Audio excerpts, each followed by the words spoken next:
শুধু নামাজ, রোজা এবং ওমরা পালনের মাধ্যমে ইমানের দাবি পূরণ হয় না। জীবনের সকল দিক এবং বিভাগে আল্লাহ এবং রসুলের পূর্ণাঙ্গ নিঃশর্ত আনুগত্যই ইমানের দাবি। এর বিপরীত আচরণের নাম মুনাফিকি বা কুফরি। আমাদের দেশে দুর্ভাগ্যজনকভাবে, অত্যন্ত দুর্ভাগ্যজনকভাবে রাষ্ট্রীয় পৃষ্ঠপোষকতায় ইমানের বিপরীত কার্যক্রম শুরু হয়েছে। যেমন আগুনকে সম্মান প্রদর্শন করা, ভাস্কর্যের নামে যত্রতত্র মূর্তি নির্মাণ করা, মানুষের প্রতিকৃতি ছবি স্থাপন এবং তাতে মাল্যদান করে মাথা নিচু করে সম্মান প্রদর্শন করা, কপালে তিলক পরা, হিন্দুয়ানি কায়দায় বর্ষবরণ করা, বসন্ত মেলা, পৌষ মেলা, ভালোবাসা দিবসের নামে বেহায়াপনা, মঙ্গল প্রদীপ জ্বালানো ইত্যাদি বাঙালি সংস্কৃতির নামে যা কিছুই করা হচ্ছে তার অধিকাংশই দ্বীন এবং ইমানের সাথে আদৌ সঙ্গতিপূর্ণ নয়। আমরা লক্ষ্য করেছি দেশে যেটা হচ্ছে সেটা হচ্ছে হজ এবং উমরার নামে আমাদের নেতৃবৃন্দ এবং সরকারের উচ্চ পর্যায়ের ব্যক্তিবর্গ হজ এবং উমরার নামে মক্কা মদিনা গমন করেন, কিন্তু দাদা বাবুদেরকে খুশি করার জন্য গয়া, কাশী বা শান্তিনিকেতন থেকে সংস্কৃতি আমদানি করেন। এটা আর যাই হোক, এর নাম মুসলমানই নয়, এর নাম হচ্ছে সুস্পষ্ট মুনাফিকি। এখন অবস্থা দৃষ্টে যা আমরা দেখতে পাচ্ছি তা হলো এই: ধর্মনিরপেক্ষতার নামে ইসলামের ইতিহাস, ঐতিহ্য, সংস্কৃতি চিরতরে মুছে ফেলার জন্য মারাত্মক ষড়যন্ত্র চলছে। আরেকটি বিষয় হলো দেশে জনগণের নিকট তাওহীদের ধারণা স্পষ্ট না থাকার কারণে শিরক আর বেদাত মারাত্মক আকার ধারণ করেছে। সবের নিয়তেই লোকেরা অজ্ঞতাবশত শিরক করছে, পীর পূজা, মাজার পূজা, আস্তানা পূজা করে মানুষ তাদের ঈমান নষ্ট করছে। অন্যদিকে সাধারণ মানুষের অজ্ঞতার সুযোগ নিয়ে স্বার্থান্বেষী মতলববাজ কিছু লোক নিজেদেরকে অলি সম্রাট, সুফি সম্রাট, খুসনাক সম্রাট ইত্যাদি দাবি করে ইসলামের বিকৃত ব্যাখ্যা দিয়ে জনগণকে বিভ্রান্ত করছে। তাসাউফের মতো মহান এবং পবিত্র বিষয়টিকে ব্যবসার হাতিয়ার বানিয়ে ওরস শরীফ, গোসল শরীফ, নরস শরীফ, খসরস শরীফ এর নামে কুল্লু শরীফ করে মুসলমানদেরকে বিভ্রান্ত করছে।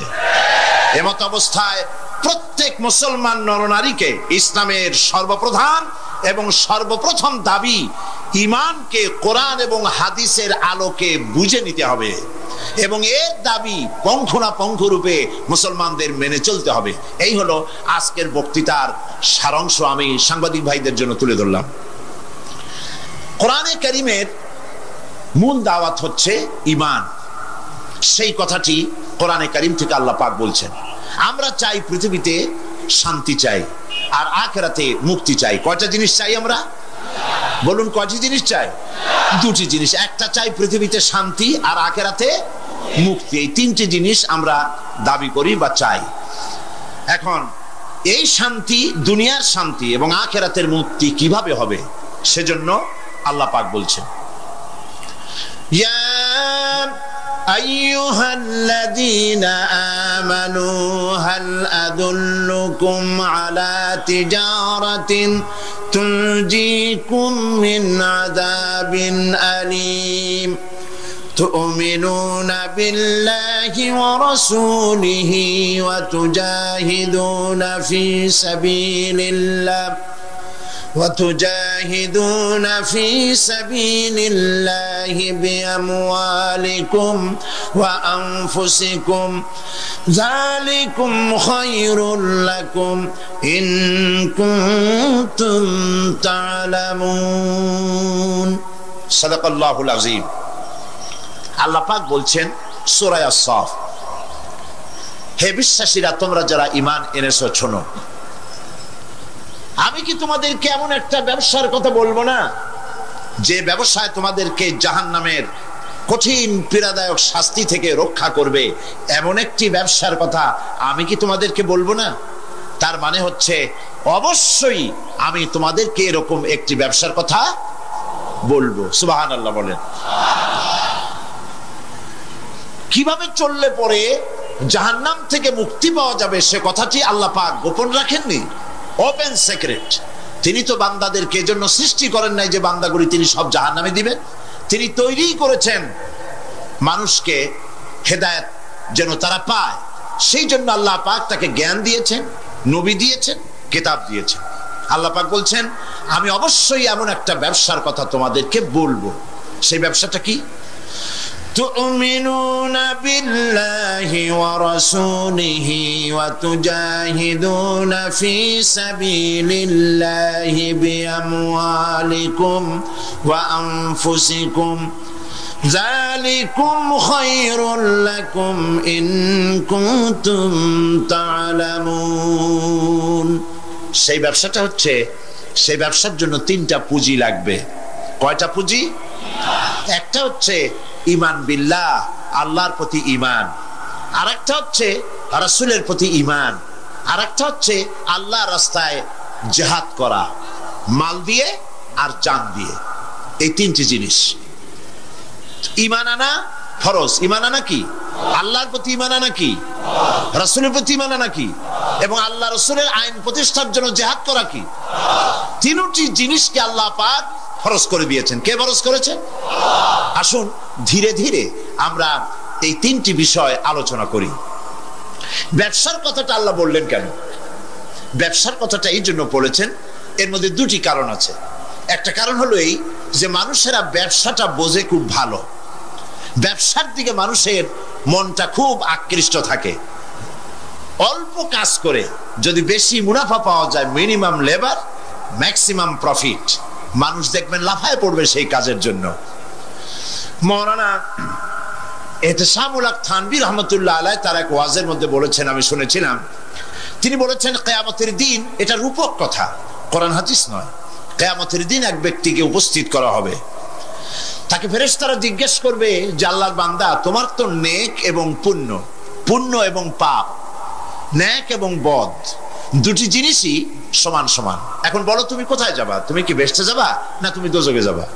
লোকটি বলছে, সে লোকটি ছিল খুব বড় ব্যবসায়ী, সে বলছে ফেরেশতা ভাই, আমি দোজখও চিনি না বেহেশতও চিনি না, যেখানে গেলে আমার 2 পয়সা লাভ হবে সেইখানে আমি তোমায় আমারে পাঠাও। এর দ্বারা বোঝা যায় যে মানুষেরা ব্যবসার দিকে খুব বেশি আকৃষ্ট থাকে। যদি লস হয় দারুণ ভাবে মন খারাপ করে, একেবারে যায় অবস্থা হয়ে যায়। এই জন্য ব্যবসার কথা আল্লাহ তুলে ধরলেন যাতে করে মানুষের মনটা ব্যবসার কথা শুনে আকৃষ্ট হয়। এ হলো এক।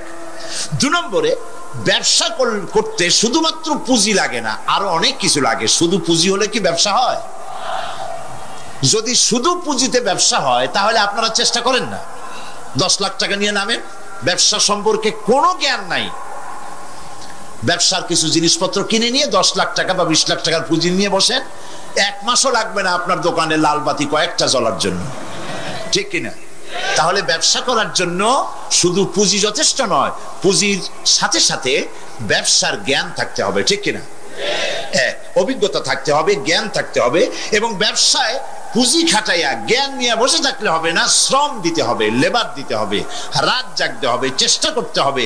দেশ বিদেশের ওই মালের, যে মালের ব্যবসা আপনি করেন তার দাম কোথায়, কেমন, কোথার থেকে কিনলে লাভ, আপনি এখানে বিক্রি করলে লাভ বেশি হবে, এই সব ব্যাপারে চিন্তা ভাবনা করতে হবে, শ্রম দিতে হবে, মেধা দিতে হবে, রাত জাগতে হবে, দৌড়দৌড়ি করতে হবে।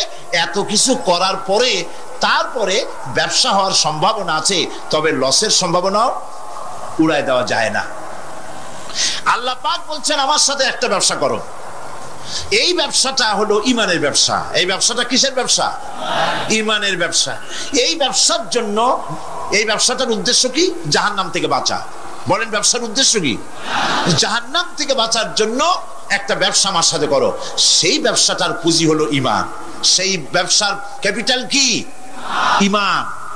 সেই ঈমান লাগাইয়া বসে থাকলে হবে না, শুধু পড়লে হবে না লা ইলাহা ইল্লাল্লাহু মুহাম্মাদুর রাসূলুল্লাহ। জোরে পড়েন লা ইলাহা ইল্লাল্লাহ, লা ইলাহা,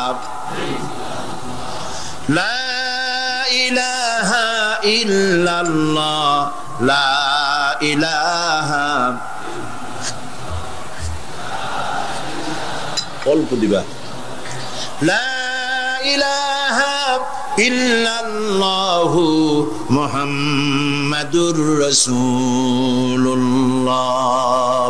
এই কলেমার পুঁজি খাটাইয়া বসে থাকলে হবে না, ঈমানের জন্য পুঁজি খাটাতে হবে। পুঁজি হলো জাহান্নাম থেকে বাঁচার জন্য, পুঁজি হলো ঈমান। সেই ঈমান খাটাইয়া কলেমা পড়ে বসে থাকলে হবে না, শ্রম দিতে হবে, চিন্তা করতে হবে, রাত জাগতে হবে। যার উপরে ঈমান এনেছেন তার উপরে ঈমান আনার কারণে যদি অত্যাচার আসে সহ্য করতে হবে।